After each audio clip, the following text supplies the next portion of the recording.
The Institute is a bridge between the university and the community. It's also at the core of the mission of NYU Abu Dhabi. So we started building bridges with the community because the lectures we put on were essentially for the community. Our aim was, of course, it always has been to reach out to Emiratis in the public and private sectors, to make Emiratis part of the conversation we were establishing. We invite up to 800 people, 800 international scholars every single year to gather in up to 30 conferences and workshops. So one can say that part of our mission, and this relates directly to the mission of the university, is to bring international scholarship, international culture to the region. And the UAE is a great country in facilitating us to do that. We stress is the fact that this is a research-based institution, so that the people we invite to speak are scholars, researchers, experts in their field. They're people who are pushing the envelope in their field. So whatever they speak about, they're providing insights to people, advanced level research, made accessible to the public.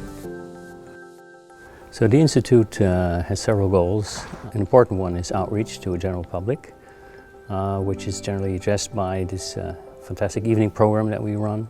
Lectures about an hour, and then you have a Q&A, and people get very involved in what we as a community have to offer in terms of scholarship that is of interest to a wider public. I'm confident that the Institute will continue to put on events on a par with the events we've put on in the past. The quality of the events will sustain that. And why am I confident? Because this is the whole, this region, this place in particular, Abu Dhabi, is growing, developing. There's so much more for us to draw on. More students, more faculty, a growing community, and obviously issues that won't go away, that touch us all. These things don't go away, so there's more and more for us to talk about. We really can promise, a growing phase in the next 10 years.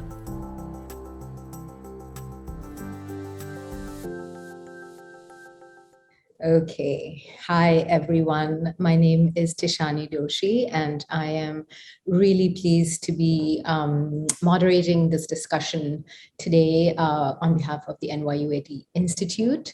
I will be talking to two colleagues today, Sabyn Javeri, who will be talking about a collection of short stories, Hijabistan, and Saba Karim Khan, whose debut novel is Skyfall. Sabyn and Saba, welcome. I think I want to get right into it. And I just want to say that the word diaspora for me has always been slightly frightening. I think partly because the first time I heard it, everyone seemed to know exactly what it meant except for me. And over the years, I've been trying to get closer to understanding this word, and I'm not sure that I necessarily have. It seems to change form and shape. And because we are talking about the female diasporic voice today, I thought we could begin very simply by asking each of you to just sort of say what the diaspora means to you. How do you define it? And then we have a sense of that in our heads before we launch into discussion. Saba, you want to go first? Sure. Well, hi, Sabyn. Hi, Tishani. And thank you to the Institute for doing this. It's an absolute privilege. I hear you, Tishani. I think the word diaspora feels so loaded. And I've also find it interesting because a lot of times it becomes synonymous with physical distancing and movement, and kind of this sense of I've got to be away from my place of origin. Whereas I think for me, the term is a lot more fluid and a lot more blurry. And I feel, of course, the physical distancing is part of it, but I could very much be part of an imagined community whilst being located, say, in my home. But if I talk about Abu Dhabi briefly, and I talk about, yes, this literal idea of being an expat, being part of the diasporic community here, I think for me, that comes with a profound sense of loss. And I say that in relation to literature and storytelling in particular, because, and maybe we can get into this later in the talk, but this sense of, do I have the right to tell stories about home, and kind of who gets to decide if I'm national enough to do that? And I think that the word diaspora is very loaded for me because of that. Yeah, okay. What about you, Sabyn? Yeah, well, thanks, Tishani and Saba. That was really interesting. So I'm also with you on that. When people call me a diasporic writer, or when they call me anything, really, besides my name, I don't understand why there is this reason to categorize or to box or to label. However, being a scholar as well as a creative writer, I understand the need to categorize in order to understand things. So I'm familiar with the term diaspora, having read post-colonial literature and associated it with, people writing about home, a combination of nostalgia and imagination and looking back. And I've always associated the term diaspora with some sort of disconnect, with some sort of displacement or dislocation. And actually, I think the roots of the word also originate from that, the Greek word diaspora, and about, people migrating. In terms of being a diaspora, I've been in Abu Dhabi for 2 years now. And before that, I was in Pakistan, but before that, I was in London, and before that, I was in US. And so I tend to think of myself as a serial migrant. And I'm also interested in this whole idea that there is such a distinction between who gets to be called a diasporic and who gets to be called a migrant. So I think the word has all sorts of connotations, and Saba said it has a kind of a loss, but it also has a kind of richness. It's all that extra layering around it, these added perspectives, added lenses. And for me, it's a way to sort of look back through another lens. Again, taking Saba's point about it being a sort of a contested term in terms of, who gets to speak, having these issues around authenticity, representation. Yes, that's there. But then there's also a kind of acknowledgement of distance, and I think in a way, it's easier to understand that the diasporic writer is writing from a different lens than the native writer, than the local writer who is experiencing things in real time, because the diasporic writer is looking back. So that's how I tend to think about this word and the literature associated with it. Okay, that's interesting. Let me just follow up, Sabyn. There was this one line in a story of yours, The Adulteress, and it's about a woman who writes stories and begins to publish them. She's a wife, she's a mother of 3. And there's a line which really resonated, and it goes, it was then she realized that it didn't matter what stories they told other people. It was the stories we tell our own selves that mattered.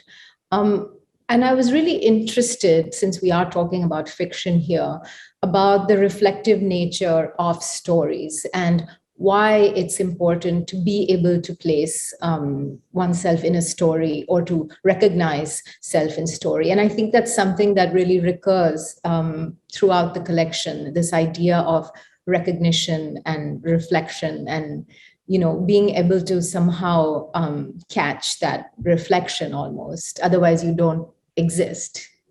Mm-hmm, mm-hmm. Yeah, absolutely. And I think that's the beauty of creative literature, because, as we all wear various hats, when I write as a scholar, I'm writing to expose, I have some knowledge and I want to share it with the world and argument. But when I write creatively, I'm writing to explore, I want to find out something. And this idea of, the line that you read out, it's something that's very close to my heart as well. This whole idea of, it's not what stories we are telling others or what stories the world is telling. It's the story that we tell ourselves. It's about self-knowledge. It's about self-perception as well. And I think, again, it's really interesting because, distance from what you considered your homeland, because home itself is such a contested word, right? What is home? Where is home? Is home where you are at home, or is home the place where you're from? So exploring that through this lens of stories, and not just convincing others, but exploring, and just trying to find out what those various layers that add to the richness of the diasporic lens. And and in this particular story, it also was a way to explore the symbolic idea of the whale.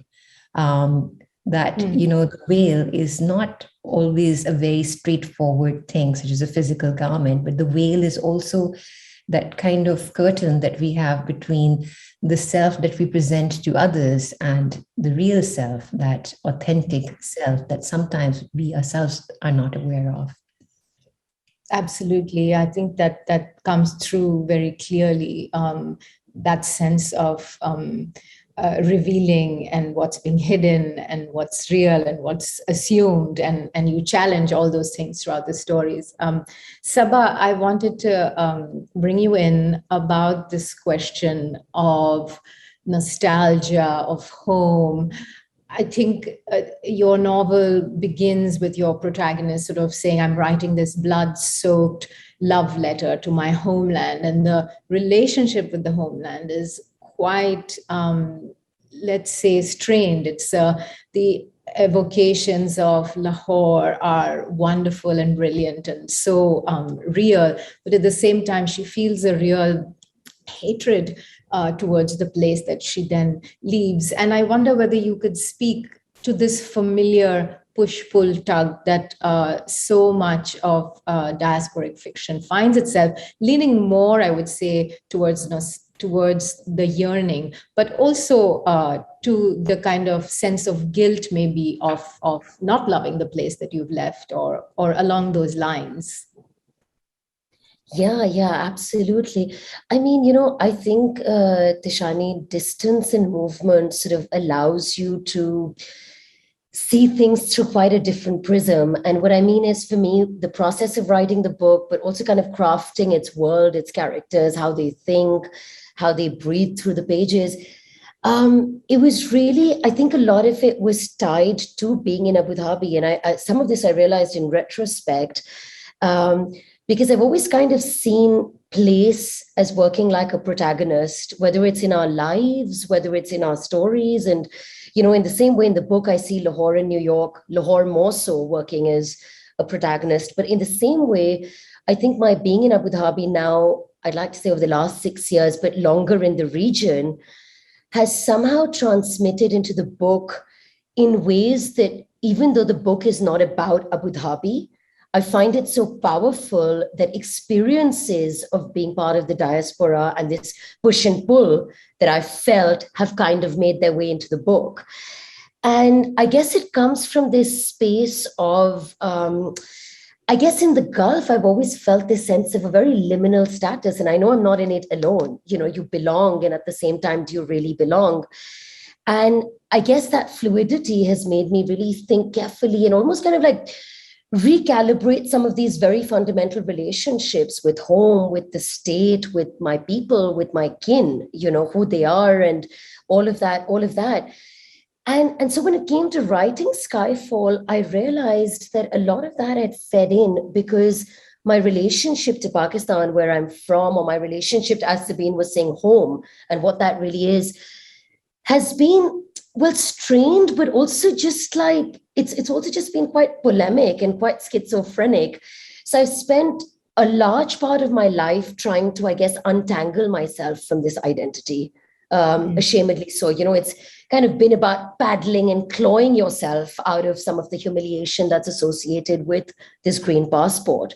And conversations in the house to date kind of really center around, is there a way to buy ourselves and our daughters out of this starting point that we got born into?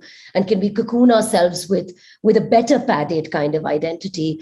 And I find that so problematic, this idea of buying a passport, and yet we talk about it like almost like you're buying organic cheese off a farmer's market, if you will. And yet, on the other hand, Tishani, as I traversed the world, both physically, but also just through literature, through visual art and storytelling, and through dance and music, I realized that Pakistan is something I want to lean into from time to time. It may not yield me those instrumental benefits that another passport might, but I want to still stay wired into the emotional quotient of that place that I call home. And I found writing, and especially fiction, to be a very powerful mechanism to kind of deal with this uncertainty that I tackle on a day-to-day basis. And I think it's because when you mention nostalgia, for me, I think the biggest thing when I think about home and when I think about literature is it evokes a kind of wounded attachment, a kind of a wounded nostalgia. And I find, having written Skyfall and some of the other work that I'm doing, I find that to be a very powerful way of trying to make sense of this rather conflicted and schizophrenic push and pull that keeps going on. And so when people ask me, is Skyfall autobiographical, as a lot of debut works, I'm like, yes and no, because it's a red light area in Lahore, which stands at a great departure from my own life and comfort zone as I knew it in Pakistan.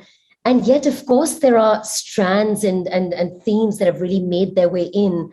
And that's why I think Abu Dhabi really features as a character in my thought paradigm as I was writing the book. So yeah, that's why I've called it a blood-soaked love letter, because it's quite polemic that way. Saba, you also introduced me to a word that I had never heard before, which is expat-splaining. And I was quite struck by that. And I think, we've talked about the sense of the difference, the migrant, the expat, and I think you had also mentioned earlier about the politics of representation, who gets to speak for whom, the question of audience, the charge of exoticizing homeland. And so I think, could you speak a little bit about how you navigated some of these things while writing your novel, these concerns? Yeah, I mean, it was a term that I came across in the Dawn newspaper, which is one of Pakistan's oldest papers. And immediately I moved into a very defensive posturing of thinking, hey, like I'm part of that category, And I realized that this comes up so much in politics, but it also comes up so much in literature.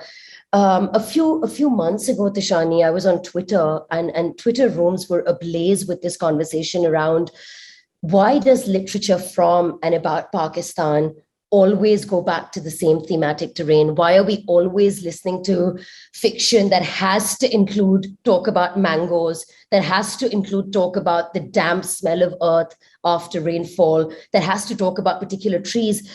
And why are we not kind of moving beyond that exploration? And I think I found it very troubling, because I realized it goes back to where I began my definition of diaspora, to your first question, which is like, I don't want to be embroiled in this Olympics of nationalism, if you will. I don't want to be having to prove whether I sort of have to earn this status of being able to talk about my country. And it takes me back, Tishani, to this beautiful exploration, or this beautiful, rather, articulation that Mohsin Hamid does about the immigrant experience and about so much of what we're talking about today. And he says, we're all migrants through time. And so you might realize that I'm living in Karachi for like the last X number of years, and I've moved nowhere physically. And yet nostalgia gets evoked. And yet I feel like I could be looking at places through a voyeuristic lens. And so I feel like with the book, though, I have to say, I wasn't unaware that it is easy to produce a very cookie cutter template of what a Pakistani novel could look like. The same kind of, extremes of women, the same kind of religious terrorism exploration and all of that. And I realized, but this is part of my everyday embodied reality. It's what makes me see. That's what bothers me. So of course, it's going to make its way into my writing. And yet the way I tackled it, or I'd like to think I tackled it, was I realized I don't think being on the same thematic terrain is as much the issue as it is about, are we digging this well deep enough? And the other day I was watching one of these, maybe you and Sabyn caught it as well, but I was watching one of these beautiful micro plays that the Arts Center had produced. And a woman out of Nairobi was performing it. And then there was a talk subsequently. And she said something that I found so compelling, which is linked to this. She said, are we using art to kind of dig up the dirt and dig up the grave enough? Because that's definitely, are we making people uncomfortable enough through this theatrical lens? And I think that for me was closer to what I was trying to do with fiction. I was trying to reclaim. I was trying to say there's more to kind of these stories than these very polarized, cut up doll narratives. And I think that's how I kind of tried to get around it. It wasn't so much about, can I talk about terrorism? Can I talk about women? Can I talk about violence? I've talked about all of that. But I just want to kind of be able to take people backstage and say, this was my raw material for doing it. It's not just as superficial to gloss over. Yeah. Can I respond? Sabyn, I want you to get in on this as well. I thought that was really interesting. One thing that you said really caught my attention, which was, when you were talking about this Twitter storm, you talked about, that nostalgia does filter in at some point, and then you also talked about this kind of agitation about a kind of exoticization or romanticization of the land, or a hyper critique of the land that diasporic writers write about. And I wonder that to some extent, does that not occur? Because when you are looking at something from a distance, the experience, the lens does get filtered at some point or the other. And I see this because when I wrote my first novel, Nobody Killed Her, and I was living in London, and I was writing a story, a local story, and I wanted to create a character, female character, was very empowered, etc. And, I did it. But after that, when I moved to Pakistan for 5 years, and my next project was going to be Hijabistan, where I was going to research stories of, very empowered women who wore the veil. And to some extent, I felt that criticism of focusing in on those treasured memories of mangoes and, the scent of wet earth and, those beautiful memories, and a selective memory which ignores the idea of, the fact that there is no electricity, or there is, trash stuck in the drain pipes, etc. And that, that kind of implicit bias that exists, and that sense of danger, when as a woman you're stepping out on the road, and that also the idea of class privilege that comes in, becomes a very sort of real factor, and it strips your writing of that kind of romantic lens or that kind of nostalgic lens. And when you're writing in the present moment, and I'd be really interested to hear how you feel writing while you were living in Pakistan and writing as a diasporic, whether that lens really does get filtered by a kind of selected nostalgia, or whether that really is what we want to write about. And also how the place that we are in and the alienation of it, and what you called about the stay in Abu Dhabi being something that you treasure, but that feeling of impermanence because of a green passport, how that also then makes one's reminiscence a bit bit rosy, a bit romanticized by all that is good, rather than a kind of a critical reality of people who live the life every day. So I'd be interested in hearing both of your views on that. Tishani, do you want to take that, or should I go? No, I think you should, because I'm Sure. here in the moderator function.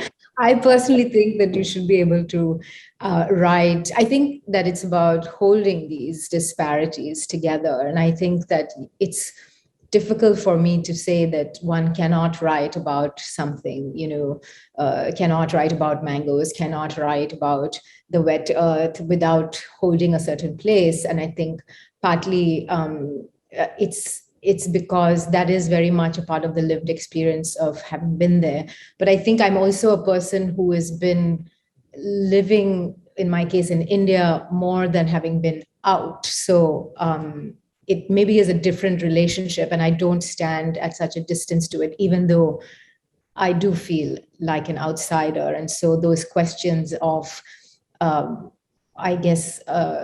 authenticity and finding a way to represent something that feels true is always at the top of your head as a fiction writer. You want to find that thing that you feel is honest, Yeah, I guess what I meant was that, when you read the writings in a Urdu Women's Digest, and you read an Anglophone writer, whether it's diasporic or whether it's class privilege, that lens does change. So to some extent, obviously everyone has the right to write about what moves them, but I feel that at some point, we can't dismiss the experience of those people who feel that there is another side as well.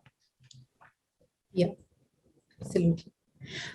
I want to, maybe Saba, if you want to come back to this later and it occurs to you, please do, but I just want to push forward because I want to talk about women. This is about female diasporic voices. And I was thinking of something that Anuradha Roy, who I consider one of the great Indian novelists writing today, she had said once how, how fiction that chooses the domestic for its sphere is, so particularly fiction that is populated by women is routinely considered narrow and feeble, not capable of representing nation. And in fact, she's somebody who celebrates the small, who's always writing about the small town in India.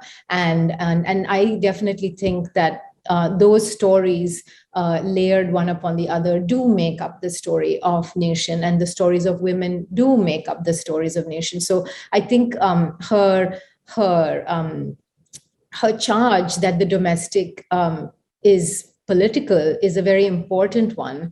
And I wondered, in both of your books, because you do have women and stories at the center of them, could you talk a little bit about this question of the domestic and how power can be wrought from it? Sabyn, I'd love if you could go first.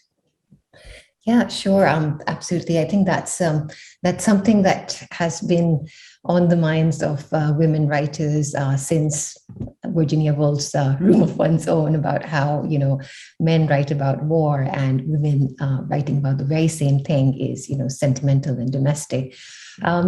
So I think it's very strange that even in this day and age, when Rachel Cusk will write about,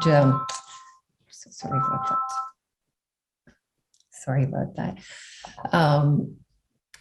a story about relationships, it's a story about the domestic. And when Rahman Alam will write about a story like that, it's a story, commenting on the politics of our times. So absolutely, the personal is political, and the domestic is political. The lens might be smaller. The camera is, maybe set at a closer lens, but it is, part of a larger frame. And I think it's particularly important because we often are so engrossed in looking at the bigger picture that we don't see those tiny pixels which come together to make that picture. And I often feel that, women's writing, and for me especially, because, I didn't grow up in a very literary household with lots of books. There were very few books, and, the books that we did have were my mother's Urdu digests, which also she used to hide because they weren't supposed to be very respectable. So I've grown up reading these little tales, and those little stories helped me understand the larger national framework.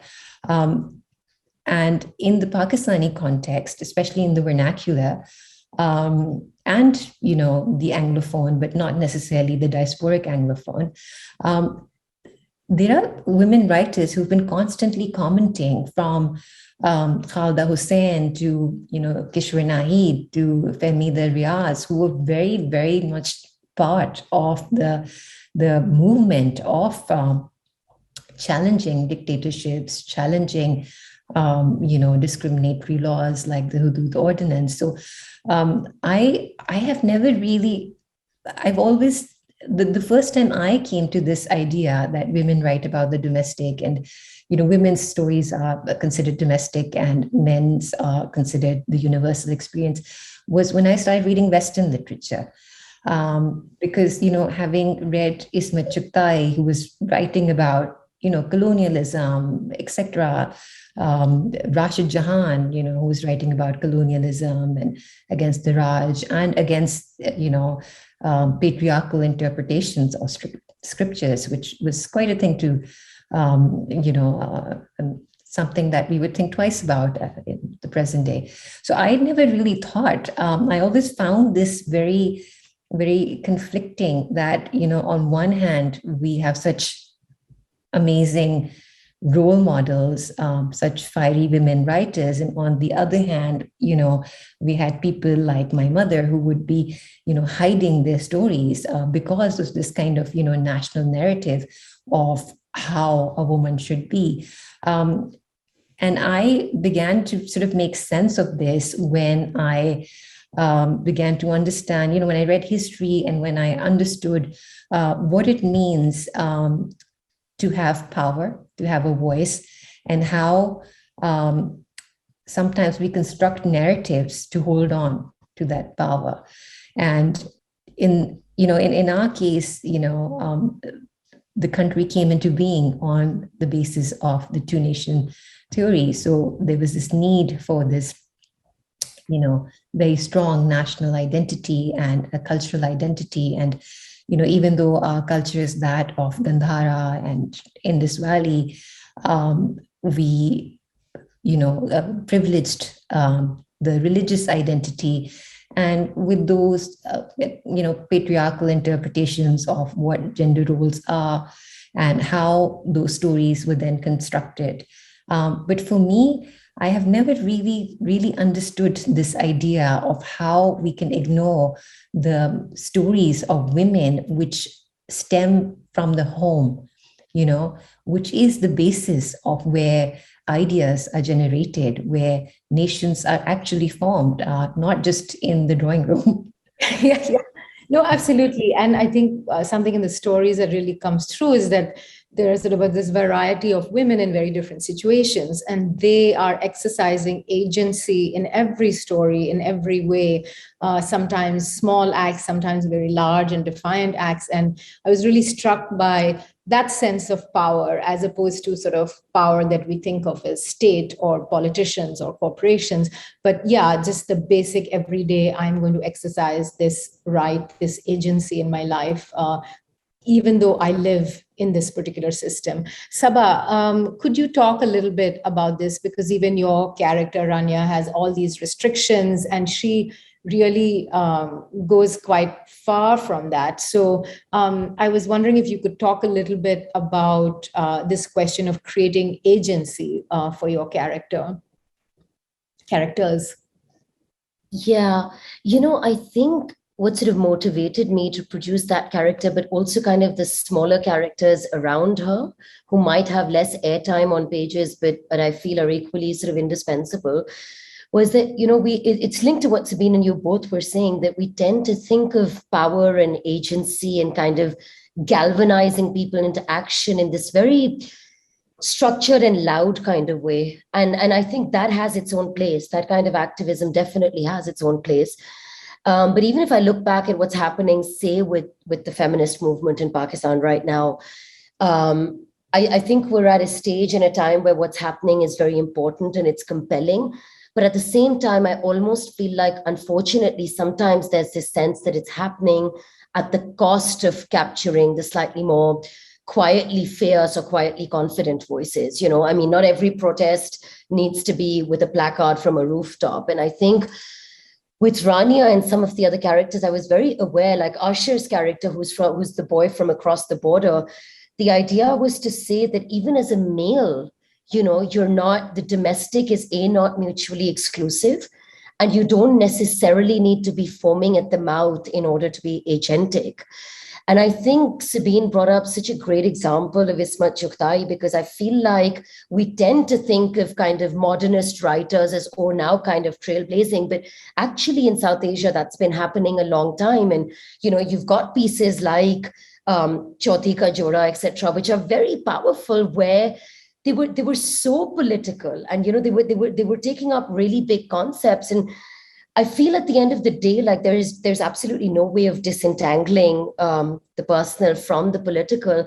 But I also feel when people talk about the political and they talk about women's voices, there tends to be this idea of, oh, like, is there a universality? You know, is there one way in which women across the world write?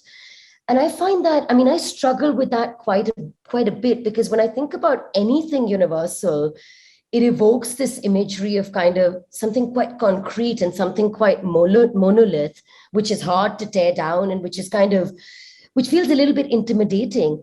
And so I feel like what the personal as a springboard then does is it allows you to have those little dissimilar nuggets that eventually constitute, you know, the bigger political or the universal or whatever you want to call it. And I think I've really started thinking about this differently, which is to say, I want to be part of the chorus as a woman writer, as a writer, whatever labeling one wants to do. But at the end of the day, I also want to be very, very cognizant that shouldn't detract or dilute those other seemingly tinier and trivial stories, because I don't think they are trivial, you know. And so I think that becomes quite a delicate balance. And that's what I tried to do with some of the themes and some of the characters, not least of all, Tishani, also because when we think about places like Pakistan, the typical view of the Pakistani woman is quite polarized. So she's either veiled and oppressed, or she's either fast and vile.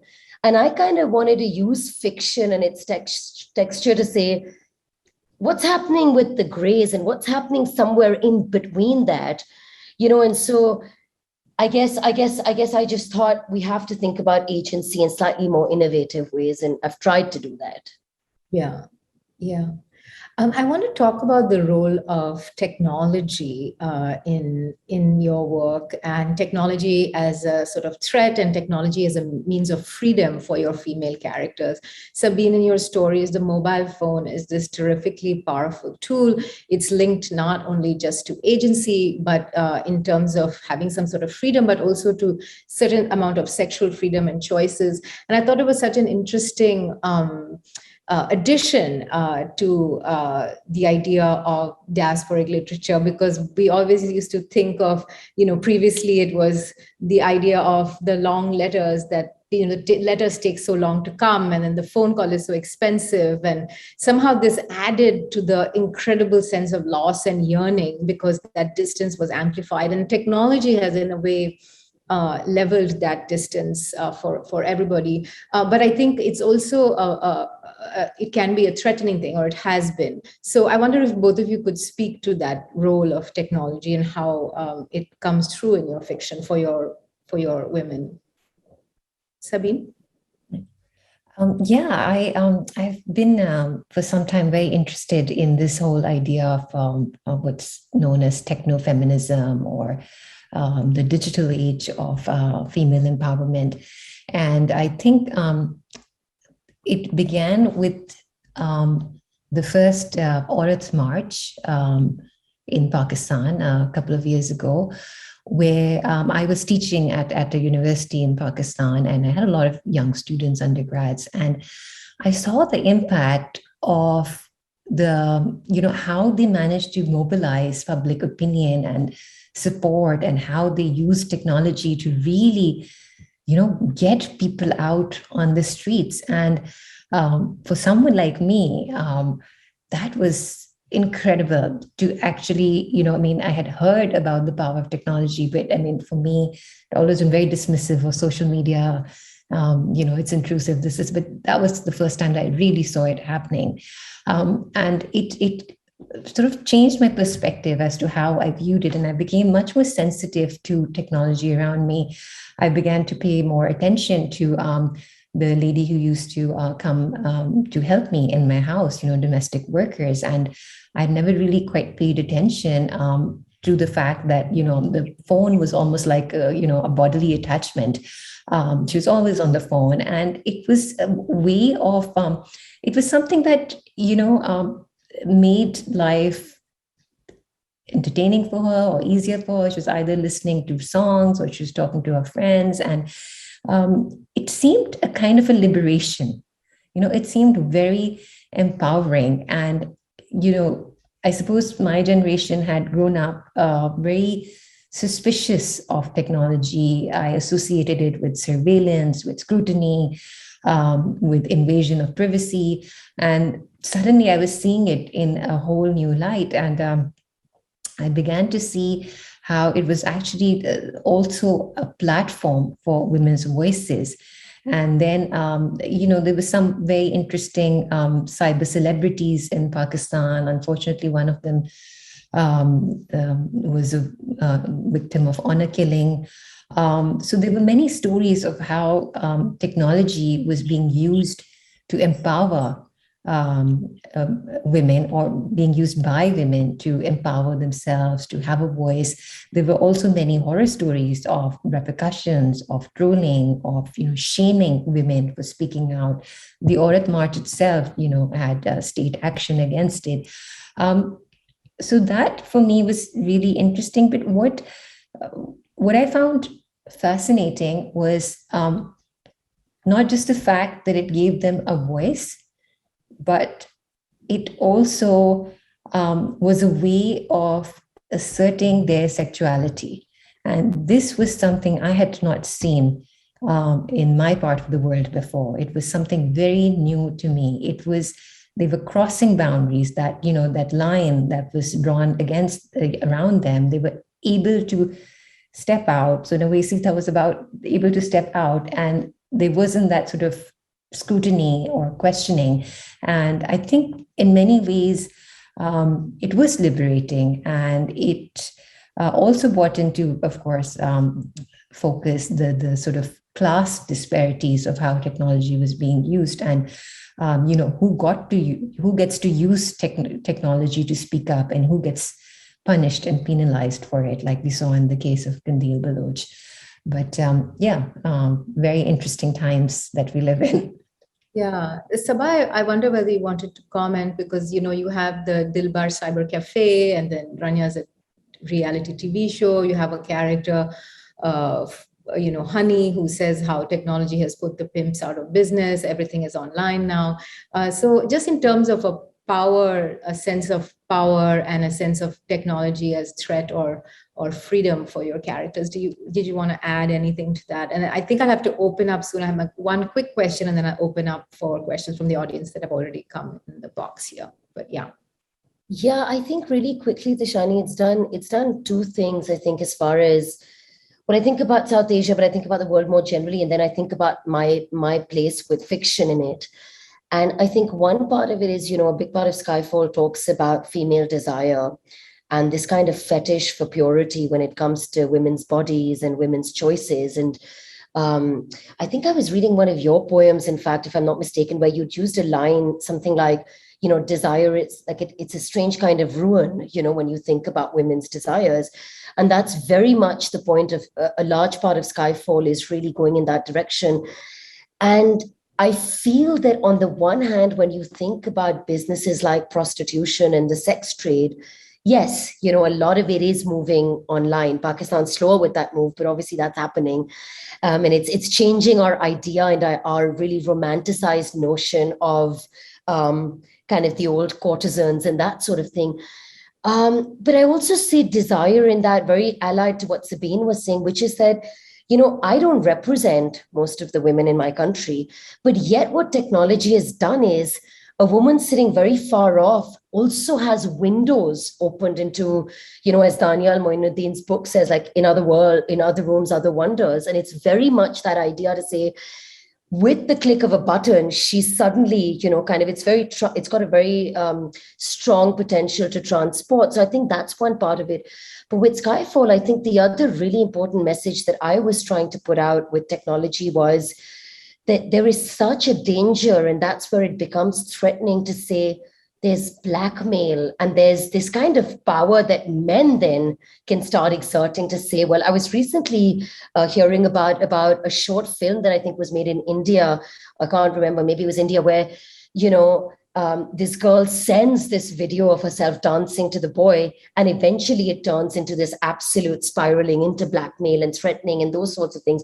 And there's a part in Skyfall where, you know, we really deal with that, and where there is pushback to say, well, there's a danger to virality, you know, especially when it comes to this quest for women's purity. And so I think I find it very complicated, and I think I'm still trying to wrap my head around it, but I find it quite conflicted. Yeah, no, that's fair. So I have one last question quickly before I get to the chat box. I was listening to a talk that Wole Soyinka gave, and Wole, as you know, was a guest of the Institute as well. And he was talking, interestingly, someone said, oh, I heard that you went and stole this art piece and brought it back to Nigeria. And he laughed and he said, I have a problem with the word steal. And he went on to say how it was an act of recovery to bring back this object back to the place where it had full cultural, historical, and spiritual meaning. And I was really interested in the word recovery, particularly when we were talking about diaspora, which is about the dispersing, the scattering. And I can't help but think of so many objects and artifacts that have been taken from countries and put in museums in the colonial, you know, out of that country, and you know, it's not surprising that sort of one of the first Hindustani words that entered the English vocabulary was loot, from lutna, which is plunder. And I really think that says a lot about the balance of power equations. And if we think about fiction and diasporic fiction as this dispersing, is it possible also to think, which is always about fragmentation and exile and loss, can we think of this fiction as recovery and reclamation instead? And if both of you could give quick answers, and then I'll get your next questions ready. Yeah, sure. I'm happy to jump in. Yeah. I mean, it's so interesting you say that, Tishani, because as I was thinking about the talk today, and as I've thought about the book post its publication, I guess the three words that have come to my mind is just like the Reclamation project. And I think I see especially fiction as a very strong tool to do that. And this kind of goes back to what Sabyn was initially asking me, that, you know, yeah, there may be this sense of romanticizing or being voyeuristic or kind of looking at things through a rose-colored lens. But I guess I can speak for myself to say that memory is such a tricky kind of funny mental mining sort of thing. And somewhere with the Reclamation project, I'm seeing it as a confluence of memory, imagination, privilege, whatever, all of those things being tossed into a kind of laboratory. But at the end of the day, my nostalgia, my memories, my imagination, they're part of what I'm taking out of a toolbox to get that story through. It's not necessarily the soul of the book or the story that I'm trying to tell.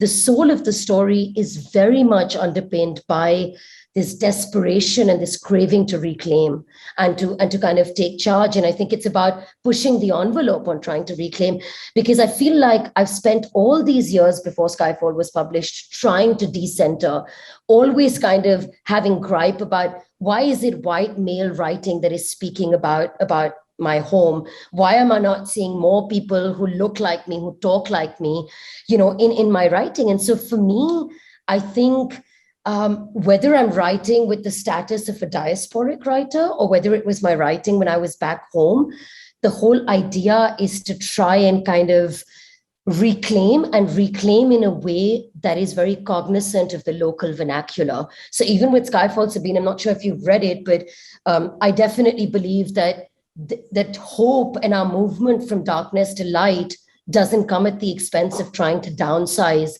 what's going on, without, of course, sensationalizing, but not trying to trivialize the problems that kind of people's everyday politics embodies. So that's my little quick answer. I hope it was quick, Tishani. Yeah, I'd just say that, when we talk about fiction as recovery, yes, it can be healing, but for whom, right? For the writer, perhaps. And I'm just speaking for myself, but I do feel that there is an immense amount of satisfaction, healing, pleasure in being able to tell a story, but at some point, and perhaps it comes from, my critical training, I also feel that there is also a kind of exploitation, because can we ever really be fair to the people whose stories we're telling? And is there really, an element of subjectivity? How is it benefiting the people whose stories we're writing? Because at the end of the day, we are writing in a language of privilege. So who's reading those stories? And at the end of the day, I feel, how are we different than those people who we say are not telling our stories? So I think it's a very contested area for me. And I don't know whether the word healing can really be used here without prejudice. Yeah. Okay, I'm going to ask you some questions which have been given from the audience. There is a question about language, and you've briefly touched, Sabyn, on the Urdu digest that you read. So I'm wondering what the question is, what are the impact of foreign language in your writing, whether there are other languages in play, how do they speak to one another? And Saba, if you have a comment, you can also answer, either one of you. Saba, you want to go first, or should I? Sure, you can go, no problem. So I suppose, if the question is, why do I write in English? Because that's not the question. What's the impact of foreign languages in your writing? Okay. So I'm not quite sure I understand this, but my writing is quite disruptive in the sense that I regularly use Urdu words in my writing, and I don't think I should put myself in brackets. So I don't explain that, if I'm saying the word matka, it means vessel. I think we should make the effort to understand if we don't.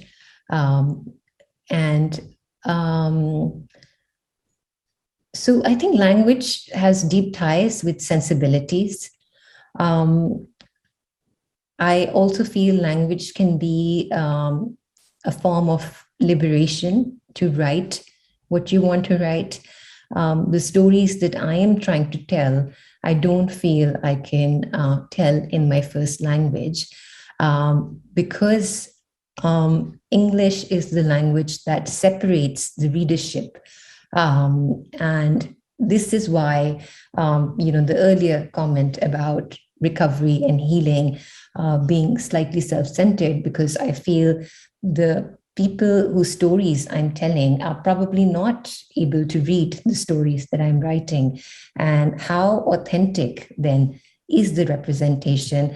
Yes, I agree that, some feelings are universal, and that experience of marginality that I share with Pakistani women and the women that I'm writing about is there. But then how accurate or how authentic is it? in that sense. And does it really matter? Because if writing is a confluence of imagination and sorry, Tishani, you seem like... So any of you, is your work translated into Urdu and available? Well, I have written in Urdu and I got such a reception that I decided if I write now, it will be for myself. There's a question here, maybe Saba, you want to take this, and that is about the question of diaspora. How different is the experience of diaspora for men versus women, especially in the Gulf, and how does this shape your crafting of characters? Do you feel you could answer that? Yeah, I love that question. It's something, I've thought about both consciously, but then I think it's somewhere in a latent sense at the back of my mind a lot. And I think it's a great question because we moved to Abu Dhabi, like I said, about 6 years ago. And before that, I was in Doha. And I think what the experience of kind of being here through a more gender dimension has done for me is it's really, as humans, we're wired to be empathetic. And that's something that, has really stayed top of mind for me as I've thought about building out worlds, crafting characters and things like that. Now, a lot of my writing is about violence against women. Like I was saying, it's about chasing purity. It's about women's desire invoking a kind of fear. And I think being in Abu Dhabi for me has produced a kind of, I don't know what word to use. I don't know whether I want to use allyship. I don't know whether I want to use chorus. But there is this sense of a shared vulnerability and a shared celebration at the same time when I think about things related to women. And somewhere what that's allowed me to do in my writing is move from this sense of pity and kind of wallowing, going down this rabbit hole of feeling like, oh my gosh, everyone else is writing about us, or this, that, the other, we're being pigeonholed, to something which I'd like to believe galvanizes me a little bit more and which is just more constructive. And so I think my tone and vocabulary in the way that I produce female characters, and it's interesting because the range of exchanges is just so enriching. It could be with a student at NYU. It could be over shisha with someone in a cafe. It could just be a range of things. And somewhere I feel like there's this real synergy that gets created out of a place like Abu Dhabi, not least of all because there is such a confluence of cultures and language and all of, food and everything. I think about the veil and I'm like, the different permutations of that. I think about Arabic language and I think about the different combinations and versions. And somehow that allows me, when I'm putting female characters together, it allows me to really think of them in ways that I feel are empowering, but yet not empowering in the typical way that we think of empowering within a Western framework. So I think Abu Dhabi has been very seminal for me in that sense. Great, thanks, Saba. Here's another question. Maybe Sabyn, you could take this one. Where does multi-identity tie into the points about your identity and the stories you're trying to tell? Example, being raised in one country while being from another, or being biracial, or etc., or having been living in many different countries as you have. Does the authenticity of the points you'd be trying to relate still matter to everyone, in your opinion? That's a great question. And I think living in various places, that's the one thing that it does. It makes you humble and it makes you realize that the story that you are telling is important, but it is not necessarily everyone's experience. It's something that you are crafting and putting out there. But also, this idea of identity and how it is constructed. I think living in various places, what it does is it helps deconstruct your identity. And sometimes you feel so shattered because you don't have an identity, and fiction really helps you take on various identities. And, you're really able to pour yourself into the experience of other people. And again, I'm very skeptical of this whole idea of saying that, I can represent someone just the way we are hesitant or skeptical about people of a different culture or nationality representing Native experience. I think as, diasporic people or people living in other lands, I have the same reservations about myself. But I think one thing that I am able to see perhaps a little bit more differently now is what empowerment means in my stories. How it is not something which is straightforward. It's something very, very complex, and it's something which is actually very individualistic and not a sort of a collective.